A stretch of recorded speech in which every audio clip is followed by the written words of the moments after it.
চিকিৎসা সেবার পরিবেশকে নিরাপদ রাখতে সরকার বদ্ধপরিকর বলে জানিয়েছেন স্বরাষ্ট্র উপদেষ্টা লেফটেন্যান্ট জেনারেল মোহাম্মদ জাহাঙ্গীর আলম চৌধুরী। একই সঙ্গে চিকিৎসকদের প্রতি জনগণের কিছু অভিযোগ রয়েছে, সেগুলো যেন মিথ্যা প্রমাণিত হয় সে আশায় ব্যক্ত করেছেন তিনি। চিকিৎসকদের প্রতি জনগণের কিছু অভিযোগ রয়েছে উল্লেখ করে স্বরাষ্ট্র উপদেষ্টা বলেন, চিকিৎসা পেশা নিঃসন্দেহে সম্মানজনক। চিকিৎসকদের জনগণকে সবচেয়ে বেশি সেবা দেওয়ার সুযোগ রয়েছে এবং তারা তা করতে সচেষ্ট আছেন।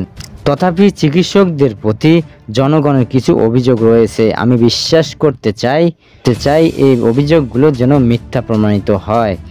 আজ মঙ্গলবার সকালে রাজধানীর শহীদ আবু সাইদ ইন্টারন্যাশনাল কনফারেন্স সেন্টারে স্বাস্থ্য মন্ত্রণালয়ের আয়োজনে 2 দিনব্যাপী 12-13 মে সিভিল সার্জন সম্মেলনের দ্বিতীয় দিনে স্বরাষ্ট্র মন্ত্রণালয় সংক্রান্ত অধিবেশনে প্রধান অতিথির বক্তব্যে তিনি এসব কথা বলেন। তিনি আরও বলেন, জনগণের সবচেয়ে বড় অভিযোগ হলো অনেক সরকারি চিকিৎসক হাসপাতালে নির্ধারিত সময়ের মধ্যে উপস্থিত হন না বা পূর্ণ সময় থাকেন না।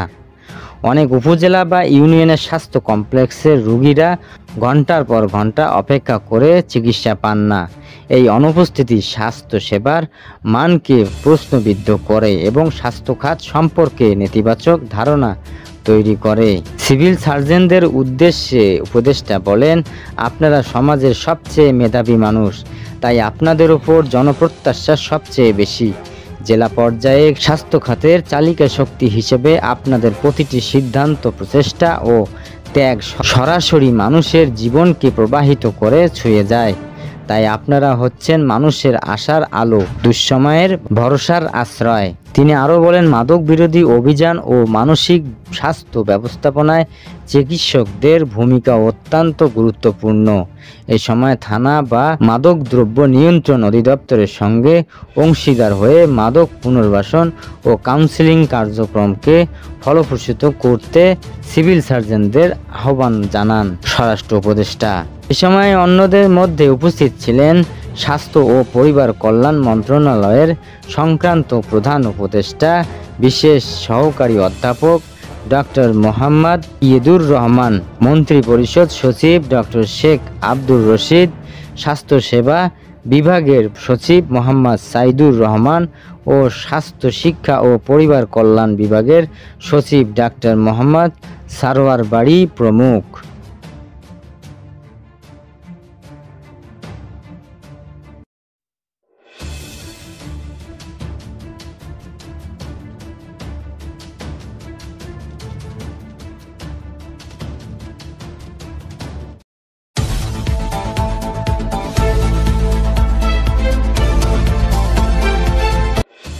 রাজধানীর মিরপুর থানাধীন এলাকায় বৈষম্য বিরোধী ছাত্র আন্দোলনে মোহাম্মদ সাগর হত্যার মামলায় মানিকগঞ্জ 2 আসনের আওয়ামী লীগ দলীয় সাবেক সংসদ সদস্য এমপি কণ্ঠশিল্পী মমতাজ বেগমের 4 দিনের রিমান্ড মঞ্জুর করেছেন আদালত। আজ মঙ্গলবার ঢাকা মেট্রোপলিটন ম্যাজিস্ট্রেট মোহাম্মদ জুয়েল রানা আদালতে এই রিমান্ড মঞ্জুর করেন। আজ মামলাটির তদন্তকারী কর্মকর্তা মিরপুর মডেল থানার উপপরিদর্শক এসআই মনিরুল মমতাজকে আদালতে হাজির করে 7 দিনের রিমান্ড আবেদন করেন। এর আগে গতকাল সোমবার রাত 12:15টায় ধানমন্ডি স্টার কাবাবের পেছনে একটি বাসা থেকে মমতাজ বেগমকে গ্রেপ্তার করে ঢাকা মহানগর পুলিশের ডিএমপি গোয়েন্দা শাখা ডিবি। মামলার অভিযোগে বলা হয়, বৈষম্য বিরোধী ছাত্র আন্দোলন চলাকালে গত 19 জুলাই রাজধানীর মিরপুর থানাধীন 10 নম্বর গোল চত্বর এলাকায় ছাত্র জনতার মিছিলে নির্বিচারে গুলি চালায় পুলিশ ও আওয়ামী লীগ নেতাকর্মীরা। ওই সময় ঘটনাস্থলে মারা যান মোহাম্মদ সাগর। এই ঘটনায় গত 27 নভেম্বর নিহতের মা বিউটি আক্তার মিরপুর থানায় শেখ হাসিনার নাম উল্লেখ করে 242 জনের নামে হত্যা মামলায় দায় করেন। 2024 সালের 5 আগস্ট আওয়ামী লীগ সরকার পতনের পর থেকে মমতাজ আত্মগোপনে ছিলেন। তিনি দেশের বাইরে চলে গেছেন বলেও গুঞ্জন ছিল।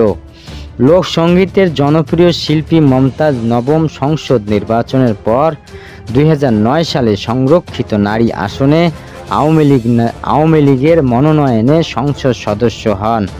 পরে 2014 সালে তাকে আওয়ামী লীগ মনোনয়ন দেন। 2018 সালেও নৌকা নিয়ে জয় পাওয়া মমতাজ 2024 সালের জানুয়ারির নির্বাচনে দলের নেতা এক স্বতন্ত্র প্রার্থীর কাছে হেরে যান।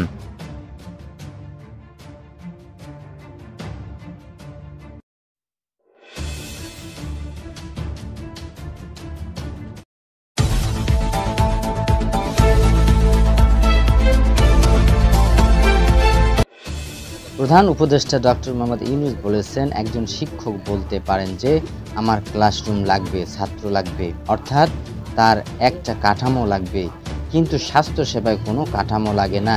চিকিৎসক যে অবস্থাতেই থাকুক সেবা দিতে পারেন। অন্তর্বর্তী সরকারের প্রধান উপদেষ্টা বলেন, সিভিল সার্জনরা মন থেকে চাইলে সীমিত সম্পদের মধ্যেই স্বাস্থ্য ও চিকিৎসা সেবা মানের 25% উন্নতি সম্ভব। স্বাস্থ্য খাতে যে নিয়ম কানুন রয়েছে তা প্রতিপালন করলেই এই উন্নতি সম্ভব। আজ সোমবার রাজধানীর তেজগাঁও প্রধান উপদেষ্টা কার্যালয়ে সিভিল সার্জন সম্মেলনে উদ্বোধনী অনুষ্ঠানে তিনি এসব কথা বলেন। তিনি বলেন, জনবল ও যন্ত্রপাতি সহ সম্পদের সীমাবদ্ধতা দোহাই দিয়ে হাত পা গুটিয়ে থাকলে চলবে না। যা রয়েছে তা দিয়েই চিকিৎসা সেবা প্রদান করতে যেতে হবে, পাশাপাশি সমস্যার সমাধানের চেষ্টা করতে হবে। প্রধান উপদেষ্টা বলেন, আমাদের উপর সারা বিশ্বের নজর এবং আমিও আবিষ্কার করেছি যে আমার তো অনেক ক্ষমতা আছে, এই ক্ষমতা আমি কোনো ব্যবহার করব না, যেহেতু আছে এরই মধ্যেই আমি করব। তিনি বলেন, স্বাস্থ্য খাতে শৃঙ্খলা ও জবাবদিহির প্রকট অভাব রয়েছে। এই অভাব দূর না হলে চিকিৎসক ও নার্স সহ জনবল যতই নিয়োগ দেওয়া হোক না কেন কাঙ্ক্ষিত সাফল্য পাওয়া যাবে না।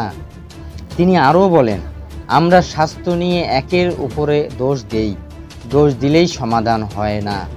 আমাদের মধ্যে ঘাটতি আছে, সেটা নিয়ে নিজেদের কাছে জিজ্ঞেস করতে হবে। দেশে প্রথমবারের মতো সিভিল সার্জন সম্মেলন আয়োজনে সুফল পাওয়া যাবে বলে আশাবাদ ব্যক্ত করে প্রধান উপদেষ্টা বলেন, এতদিন কেন সিভিল সার্জন সম্মেলন হয়নি তা বোধগম্য নয়। তিনি বলেন, এই সম্মেলনের মাধ্যমে সিভিল সার্জনদের মধ্যে সরাসরি দেখা সাক্ষাৎ হবে, কথাবার্তা হবে, অনেক সমস্যা সম্পর্কে অবহিত ও নিষ্পত্তি হবে। অনুষ্ঠানে স্বাস্থ্য ও পরিবার কল্যাণ মন্ত্রণালয়ের উপদেষ্টা নূরজাহান বেগম বলেন, দেশের মানুষের স্বাস্থ্যসেবা নিশ্চিত করতে 7,000 সুপারনিউমারি পদ সৃষ্টি ও নতুন 3,000 চিকিৎসক নিয়োগের প্রক্রিয়া শুরু হয়েছে। 7,000 সুপারনিউমারি পদ সৃষ্টির মাধ্যমে বঞ্চিত চিকিৎসকদের পদোন্নতি দেওয়া হবে।